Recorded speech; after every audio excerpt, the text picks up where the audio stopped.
Hi everyone, Alexandra Jarrett, Jupiter Returns, and I'm here today to talk to you about love, about Venus. We are starting the process of the warm-up to the Venus retrograde period of 2020, which is going to be taking place down here in the sign of Gemini. So as of today, this is the sky today. We have Venus has reached 5 degrees. 5 is actually a Venus number, so it's lovely. 5 degrees of Gemini, and this is an important degree. This begins the pre-retrograde shadow period. So I'm going to talk to you a little bit about Venus. I'm going to talk to you about the retrograde itself, including some really important dates that you might want to make a note of. So get a pen and paper handy, or get your diary is a really great thing, especially if you're using the wonderful AstroCal diaries that I always recommend. Get a pen. I'll be giving you some important dates to remember throughout the cycle. And do remember, of course, to look at your own chart. Applying what's happening here, this is what's happening for everybody. And the more you can refine it to your circumstances personally, the more you're going to get out of this process. So find Gemini in your chart. And find if there's any planets or angles or points that are contained within Gemini. They're the ones that are going to be most activated. Also, with Gemini being a mutable sign, the other mutable signs are also going to be activated. So that's going to be Sagittarius in opposition. It's going to be Pisces in square, and that's going to be quite important as well throughout the Venus retrograde cycle this time around, because she will be forming a square aspect to Neptune, and then Virgo over here on the other square. So those mutable signs, Gemini, Virgo, Sagittarius, Pisces, they're the ones that are going to feel most activated, essentially. So any planets you have in those signs as well, look to those. The most harmonious is going to be the fellow air signs. Gemini is an air sign. So fellow air signs, Libra and Aquarius, they're going to be getting a trine. So any planets that we have within those signs are going to be getting more of the more desirable effects. And that's going to be something that you can get involved in. The more you work with this process, the more you're going to get out of it. And I absolutely love working with Venus retrograde.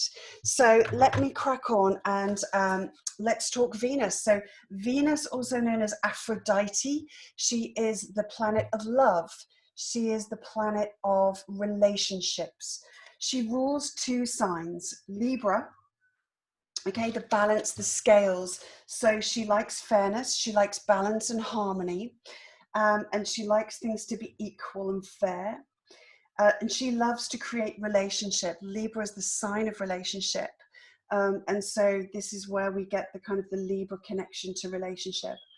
She also rules Taurus, and in Taurus, Taurus is a feminine earth sign. This is the sign that rules nature and the natural world. And it also rules our body, our physical incarnation. And so in Taurus, we understand and enjoy the 5 senses, the pleasures of the flesh, as it were. It's a very fertile sign. It's a very embodied sign. And so we want to enjoy taste and touch and smells and music and the beauty of the natural world in Taurus. Venus in Libra. Libra is a little bit more, well, she's an air sign. This is more of a masculine sign, actually. And so here, Venus's expression is a little bit more refined than the earthly goodness of Taurus. In Libra, it's more refined and artistic. It's very much about the arts in Libra. It's slightly more intellectual, but it's also very flirtatious. It loves flirting with people and keeping a little bit more distance than perhaps would be the case with Taurus, who likes to get in there and be very touchy and huggy. So Venus has these different kinds of expressions, and there's so many ways that Venus enters our life. She rules love and relationship, but she also rules everything that we feel is worth something, everything of value. So that can be our money. Absolutely, Venus rules our money. Also our food and our personal possessions, our treasured items that mean something to us. And I'll come back to that in the second part of the recording when I start to look at ways that you can work with this and build your own altar. So values and valuables essentially is what Venus rules. So all the things that we hold dear, all the things that we think are worth our time and our effort in life. And I think this is a really important part. Of course, this is happening for us personally, but I think collectively at this time, the Venus retrograde gives us an opportunity to have a change of heart, to just kind of spend some time with the things that we consider to be of great value and worth in our lives, the things that bring us love and bring us nourishment and bring us pleasure. So all the things that we value. And I think collectively we're going through that process at the moment. And it's very interesting that there are a lot of Gemini world leaders around at the moment. Certainly Boris Johnson is a Gemini, Donald Trump, Xi Jinping, the leader of China. There's a lot of Gemini out there in leadership, and this process, I think, of the Venus retrograde over their planets is really going to, I hope, facilitate a process where this crisis is allowing us to really, really consider when our backs are against the wall, what's really important, what's really worthy and valuable to us in society. And are we treating that as such? Are we holding those people and those resources in the esteem that they deserve? And ourselves as well. Venus is the planet of self-esteem. So if we need to do some work on that, then the Venus retrograde is the perfect time. So Venus retrograde gives us the opportunity to just kind of have a rethink, have a revalue of what we find worthy, and really do some deep inner work. When any of the planets go retrograde, they're calling us within. They're really saying to us, you know, it's not going out there in the world. It's really a deep inner process. As the planets move into retrograde motion, they actually come closer to the Earth than they do at any other time in their cycle. And Venus actually is the closest. She also goes retrograde the least often. So it's only every other year that we have a Venus retrograde. When you compare that to, say, Mercury, Mercury goes retrograde 3 times a year. It's quite common. So we don't often get this opportunity to do this deep work with Venus. And at the moment, she's coming closer and closer and closer to the Earth. And so we're feeling her influence more and more and more as we move into this period. So we're really able to capture her essence. And that's what I would really encourage you to do in this period of time. So she's our closest neighbor in the sky, second only to the moon. She shines, she's the brightest object in the sky. And in actual fact, she's the only planet whose light can actually create a shadow from an object on the Earth as the moon can do. She can be that bright. And I'll talk to you when I go through some of the key dates about when she's going to be at her brightest, because it's a beautiful time to catch. She's actually the planet itself. She's the hottest planet, which is quite appropriate, isn't it? But also she's all the planets get hit by other space debris all the time. And in fact, Venus, it's considered she's the most beautiful because somehow the surface of Venus actually regenerates itself periodically. She literally gets a facelift. And scientists haven't quite worked out how this happens, but she doesn't have all as much of the dents and bashes and bumps that the other planets have. We don't see as many on the surface of Venus. it's considered that somehow she's able to perfect and beautify her surface. So that's a really lovely connection with Venus energy. So she's going to go retrograde 5 times, a Venus number 5, every 8 years. So that's how infrequent it is. And this process, her alignment with the earth as she moves around the sun, is one of the most beautiful things that I've ever seen or learnt in my life up to this point. And what I'll do is I'll put a link in the description box below at the end of the video, which will show you a very, very short video of this process in the sky. And what happens is together, the Venus and the Earth make the 5-pointed star. Each time she goes retrograde creates one of the star points in different signs. And it's a really beautiful thing to watch. It's really amazing. And it's also a really lovely thing to share with children as well, to really capture their joy of the natural world and of space and our connection to these beautiful cycles and rhythms that are going on. A lot of the other planets also do a similar thing, and they make different patterns in the sky, but Venus is the most perfect one, we would expect. Hers aligns up the most neatly and tidily. So she's going retrograde in the sign of Gemini, and the last time, the last 2 occasions this happened was in 2012, and prior to that, 2004. So whatever issues arise as we move through this time frame, think back, is there a repeating pattern that's showing up in my life that was similar to those dates? See if you can see a repeat theme, because that's really going to help you to refine the work that she's trying to get you to do within yourself. Was there an issue around money? Was there an issue around your self-esteem? Was there an issue in your relationship or the type of partners that you were attracting into your life?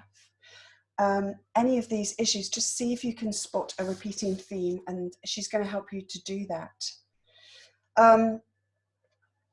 Let's see what else that's interesting for you. The actual retrograde process that she's going to go through. So at the moment, she's at 5 degrees of Gemini, okay, as of yesterday.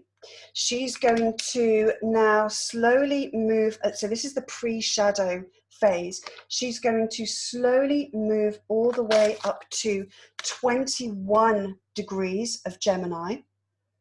That's where she will station retrograde, and then she will move all the way back to 5 degrees, and that will be the retrograde phase. Then she will station direct and move forward again. So this part of your chart is essentially going to have 3 doses of Venus. Normally Venus would not spend anything like this length of time in a sign, usually just a few weeks at a time, and this time we're going to have 3 months. So she's really, really, really saying this is the part of your chart that needs the Venus attention, the work with Venus, okay? That extra bit of attention. The actual period of the retrograde itself is, it takes about 40 days and nights. And this is a theme that comes up. Most people will know the story of, from the Bible, of being out in the wilderness for 40 days and 40 nights. And this is because during the retrograde phase itself, Venusian matters are very challenging. They're very difficult. This is when we can feel very unlovable. We can feel like we don't earn our worth, whether that be literally in our job or within our relationship, that we're simply not valued. We don't receive the love that we deserve. And certainly that Bible story is that, you know, really feeling like I've been forsaken, I've been abandoned. So it's a really interesting correlation that we have during that time. And it's for this reason that we don't want to start anything new during the time. I would argue right from now, as she's in shadow period and then right through the retrograde, I wouldn't start anything new at all with Venus now. That means don't start a new relationship, a brand new relationship. If it's already started, great. It's great to do some work with that relationship, but this is not a time to go out and meet someone new, not that we can anyway, or even make a connection online. It's not a time to be making a big purchase or a big investment of money, because it's likely that after the retrograde phase, there'll be a change of heart. This is the purpose of the Venus retrograde, and you won't feel the same way. So you might purchase something really expensive and then find actually that you regret that purchase. You also want to avoid doing any beauty treatments. Definitely nothing permanent. I mean, having a dodgy haircut, you know, we can all get over that. But no tattoos, no permanent Venus beauty treatments at all. Certainly no cosmetic surgery. You just don't want to go there at all. It's really likely that it won't go well and that you'll be disappointed with the results. Essentially, what we're doing here is Venus is closing the cycle that she started 18 months ago. She's coming into, it's almost like her new moon. So she's wrapping the old things up, and then she's going to have this pause, almost like the pause between breaths that we practice in yoga, before she then starts a brand new cycle. And that's when we want to start something new. So really what we want to be doing is taking stock and considering, in the last 18 months since she was last retrograde, what lessons have we learned? What have we really welcomed into our life in terms of what we value and love, and what we're going to put our resources into, invest our resources into. And whatever lessons that we've learned, then when Venus goes direct, then we can make a commitment and a dedication to align ourselves more with that. Align ourselves with greater self-esteem and self-love and self-worth. Excuse me, align ourselves with greater beauty and balance in our life and in our environment. Align ourselves with people who share similar values of kindness and compassion and fairness. You know, I'm really hoping we can see greater equality in our society collectively as we go through this process.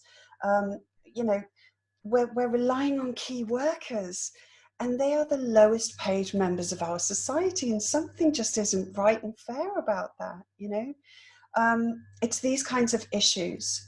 So be careful around the decisions that you make during the retrograde phase, and just be aware that essentially Venus is trying to bring change. She's trying to bring something to a close in order to start something new again. In the sign of Gemini itself, and I'll be writing a bit more about this weekend, but Venus's expression in Gemini, well, Gemini is ruled by the planet Mercury, and Mercury is all about the mind, the thinking, and the communicating. So it's slightly more objective. It's not the kind of the deep, heartfelt, soulful love that we might have with Venus in Pisces, for example. This is slightly more intellectual. So this is a lover of the mind. This is a lover of having a really great conversation with someone. You know, Venus in Gemini just really wants to fall in love with your voice. They want pillow talk. They want sweet nothings whispered in their ears. This is also quite an active sign. Mercury is very busy energy.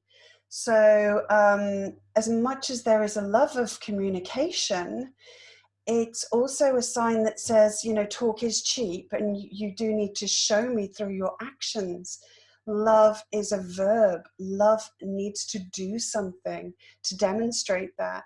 And Venus and Gemini can get a little bit bored, you know, it needs variety, it needs stimulation. Okay, so it's finding new ways of doing things, bringing some change into that area of life, because Mercury is all about variety. So it's a variety loving Venus placement here. but certainly a love of words, a love of the craft of words, poetry, reading, writing, song, all of these different ways that we can give expression to the way that we communicate. And learning as well. Gemini loves to learn new skills. It's a very curious sign, very interested. So capture Venus's imagination by learning a new skill. And that could be a creative skill, such as a style of artwork. Calligraphy would be the most beautiful expression here of Venus with Mercury. Something also along the lines of the non-violent communication course. That can be a wonderful thing to do. Affirmations, perfect. If you're trying to work on changing some core beliefs that you may have around love and beauty and self-esteem, this would be a great time to commit to doing some daily out loud affirmations and speaking from the heart. And I would certainly encourage you to speak from the heart to Venus. Get out there in the evening and you'll see her shining so bright in the sky right now. Have a conversation with her. Pour out your heart and tell her, Venus, you know, I'm struggling in this area of my love life. I'm struggling in this area of money. I'm struggling in this area of beauty and worth, whatever it is. And just talk to her, connect with her. Venus always wants connection. That's what she's all about. So whilst it might not be a great time to start something new, it is a really wonderful time to go back over something from the past. And actually, whilst the moon has the lunar nodes that we're familiar with, planets have nodes too. And Venus's south node is also in the sign of Gemini. So that lends even more flavor to repeating something or going back to something that's already been started. Now, this can often happen, we can feel a pull towards past loves. We can feel a pull to fantasizing about relationships that have gone. And you can find old lovers come back around during Venus retrograde. And in fact, past life or karmic loves can show up at this time. But essentially what that's for is to finish something, is to complete something with a greater sense of forgiveness and love and peace. So if something was left unfinished, this is a really wonderful time to just bring some forgiveness to that area of life, to bury the hatchet, to kind of just have a conversation now that there's been a space of time and say, do you know what? I'm sorry things ended that way, or I'm sorry this happened or that happened, and just kind of find peace with that person again. Equally, it can be time to go over and look at a project or a piece of art or anything creative that you've started and then perhaps mothballed, or you've just not completed it. You can now go back and really connect with Venus to bring some beauty into that particular project. Or if a project is just being held back, you know, you were ready to go with something creative, and you can't do that now because of the lockdown, for example, this is a great time to just refine it, bring it some more beauty, give it a touch up, you know, start to learn to use some of the wonderful software packages that there are available to refine a project, for example. It's the perfect energy to do that. It's going over something. And what we don't want to do is we don't want to get drawn back into that feeling of the pull to the past in the hopes that we can rekindle something. Or start something afresh, because it's not about that. It's saying, be pulled back into the past, yes, that's fine, but really just to soften things there, and to bring more love to that, so that you can then move forward as she starts her new cycle, and that space is cleared. There's no bad blood. And there's nothing kind of left unfinished. And you know that that project has got its absolute creative best and it's been beautified to the max. It's wonderful energy for that. So let's look at some dates then about when this is going to, the most important dates essentially of the retrograde. So she's in the pre-shadow phase as of yesterday. And as she's moving along, around April the 26th, this is when she'll be at her brightest in our sky. So between now and then, really just get outside in the evening and watch her. She's an evening star at the moment. This is when she's really at the most mature part of her cycle. It's like when the moon is, has moved almost round to the end of its cycle. It's the wisest part of her cycle. She's learned so much about love by this point. So connect with her now. She'll be really, really super bright on the 26th, and also the moon will be alongside her. So if anyone's into their sky photography, that would be a beautiful evening to take a picture of the two together. She will then continue the journey and will arrive at 21 degrees of Gemini on May the 13th, and this is where she will station. So as she's approaching that date, she's traveling really, really slow. And this is when we really, really feel like we're being pulled, tugged at the heartstrings, literally, essentially with her. We're really feeling her presence in our life. On June the 3rd, this is an important date because by this point, she started to move back in the retrograde motion.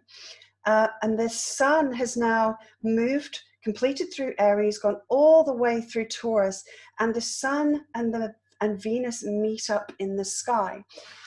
At this point, we won't be able to see her in the sky anymore.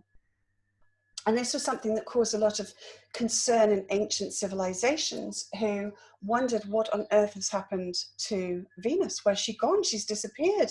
You know, we need her to bring us our food and nourishment and love and fertility. So the sun's rays at this point are blurring, so we can't see Venus and we can't really receive her energy quite as well. So this is where she's being burned off. The old Venus is being burned away in the rays of the sun. This is called a cazimi. And this is so that she can come out the other side afresh and new. And what will happen is at this point, after this, she'll then be reborn as a morning star. And we won't see her in the evening sky anymore. We'll see her before dawn, just before the sun rises. And that's when she's really essentially starting that whole new cycle. So that's an important date. That's a date when we can really sort of from the heart say, okay, I'm done with this old way of doing things now. And from this point onwards, I'm starting afresh. I'm starting to do things a different way. And this can also be a key point in some of the disruptions that the Venus retrograde can cause. If you're having relationship issues, and by that I mean if you're already in a relationship, don't worry if it turns things up. You know, I wouldn't recommend starting a new relationship. It's unlikely to last. But equally so, any disruptions that occur within your relationship during the Venus retrograde, again, you'll have the change of heart and it will soften throughout the course. It won't stay the same. You won't feel the same way. So don't worry if there's some big heated blowout between you, because there will be that change of heart. So it can work both ways, of course. But it is a really valuable opportunity to do some work so that issue doesn't arise again. So that's where have we got up to? We've got to June the 3rd is the cazimi with the sun, and that's at 13 degrees of Gemini. So that's an important degree as well. So then she will, as the sun moves on, she will move back all the way back to that 5th degree where she is now. And then she will station direct. And this is where things start to fall back into place. Now we can start to take action. Now she's new. Now we've started the new cycle. All the bumps and chaos that the retrograde has caused are now behind, and we can start again to move forward in a new way, in a more peaceful and loving and balanced way. So she moves direct June the 25th, and she won't actually leave shadow until July the 29th. Okay, so we really do have a long, long journey with Venus. And I really hope that's been useful. I'm going to just pause the video now and then show you a practical way of working and aligning with this energy. And I hope you'll join me for that. So I'm just going to pause for a moment. Okay, so now I want to introduce you to the idea of a way of working with Venus and the Venus retrograde. And that is through creating an altar space. Essentially, all that means is just a small area of your home where you can actively engage with this and do something every day, and create a space that's really dedicated to the process of working with Venus. So I'm just going to talk you through some of the items that you might want to include and why. I also like to involve the principles of feng shui into this, and that would suggest that the southwest corner of the home or the room is the best place for relationships. Okay, this is the bagua of relationships, and so that would be the perfect place for it. And of course, we're seeing Venus right now in her evening star formation in the southwesterly direction.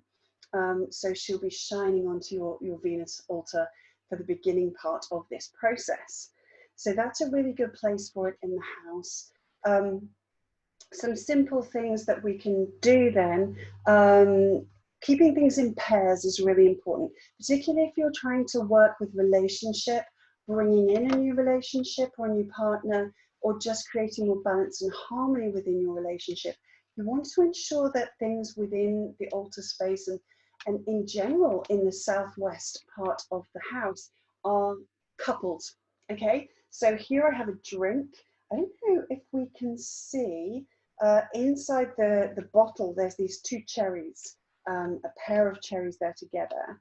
So taking a little drink from that periodically, perhaps on a Friday, which is Venus's day, that can be a nice thing to do. I've got incense here, and I've got 2 sticks of incense, and periodically burning those, especially if they have rose or any kind of signature scent that's related to love and to the heart chakra. That's really helpful. Keeping everything in pairs, essentially, little hearts. I've got 2 coins here. These are copper, and the reason for that is that Venus rules copper. It was very much revered throughout time, more so than gold, as a precious metal in lots of indigenous and ancient civilizations, because it has an absolute beauty to it, but also it's really good for conducting energy. So it's great for connectivity. And this, of course, is precisely what Venus is trying to do. She's trying to bring 2 together as one. And through the element of copper, and Benson, my adorable cat, has decided that he should have a space on the altar, of course. Hello, darling. Yes, I love you. You should definitely be on here, but maybe not right now. Is there any chance that I could just lift you off? No? Okay, you're going to go the other way? All right, well, we'll just hope that you go the other way. So copper is a really important element. So copper jewelry, if you're wearing that, shine it up, you know, really enjoy the beauty of it. And keeping those coins is a Venusian thing because it's money. So if you're trying to work with money, this is another way of attracting it in. Get some coins and polish them up, and really speak to them from the heart and say, you know, I want more of this. I deserve more of this. I'm worth more than this. I talked briefly in the video about the number 5, and here we have the pentagram, the symbol of fertility that's related to Venus. This is the pattern that, together with the earth, she creates and there will be a link to that video in the description box. And there's a beautiful thing. There's a connection with the apple in the Garden of Eden. And it was said to be an apple from the tree of knowledge. And I love that connection with the fact that Venus is retrograde in Gemini, which of course has lots to do with education and knowledge and thinking. But if we take an apple and cut it in half across the, imagine it's the equator essentially, so rather than down that way, if we cut an apple in half, and I hope this is going to work because it's another beautiful thing, yeah, we find inside we have the pentagram, that the seeds create this 5-pointed star, if you can see that. I don't know if the camera's picking that up. Maybe the light is a little bit too bright, but you should be able to just about make out, if you do this for yourself, the 5-pointed star, the pentagram of Venus. So apples are a symbol of fertility for that reason. And so I always place an apple on the Venus altar and offer that as a connection to Venus.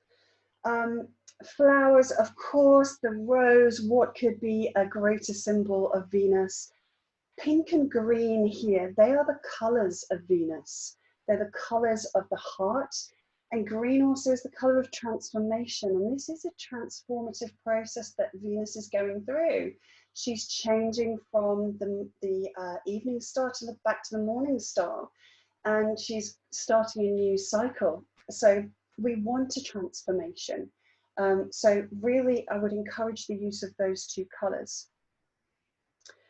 You can see here this beautiful piece of artwork. This is a little bit extra special because my parents sent me this from in lockdown. It's a postcard that they've coloured in themselves. Let me see if you can see that. Maybe the light's a bit too bright again.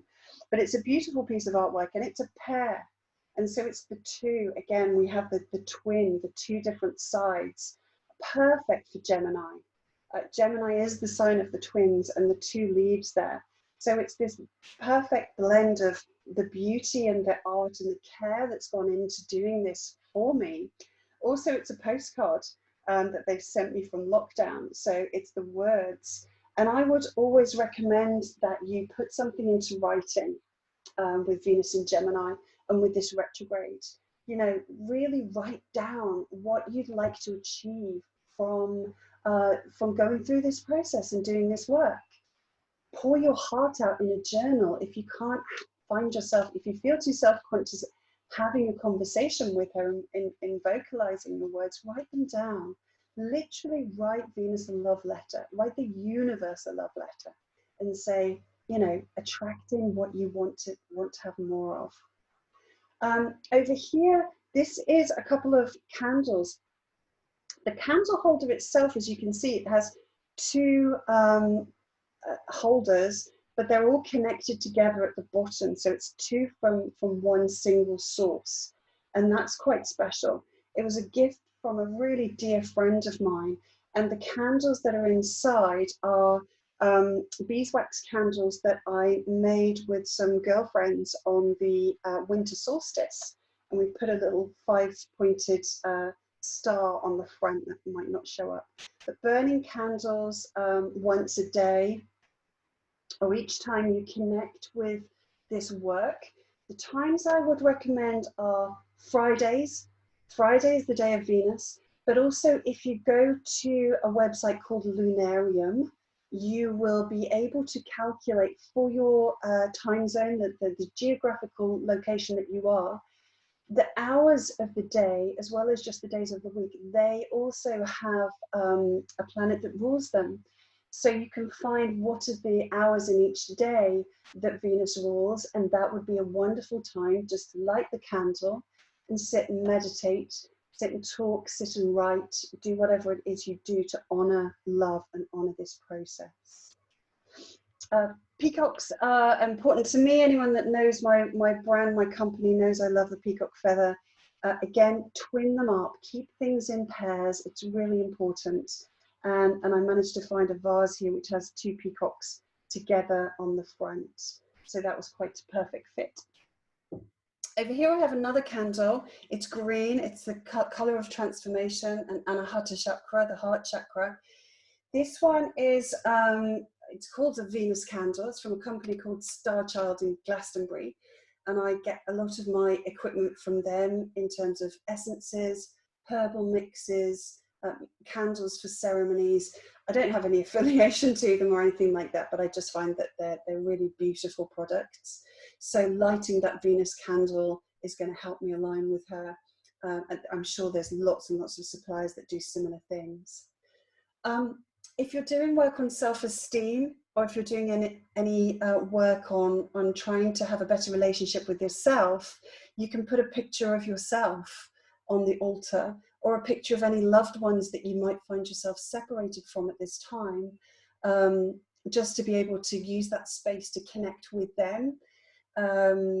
It might be someone that you've lost. It can be, for example, here it's me as a child. So it's being able to connect with that inner child in a loving way.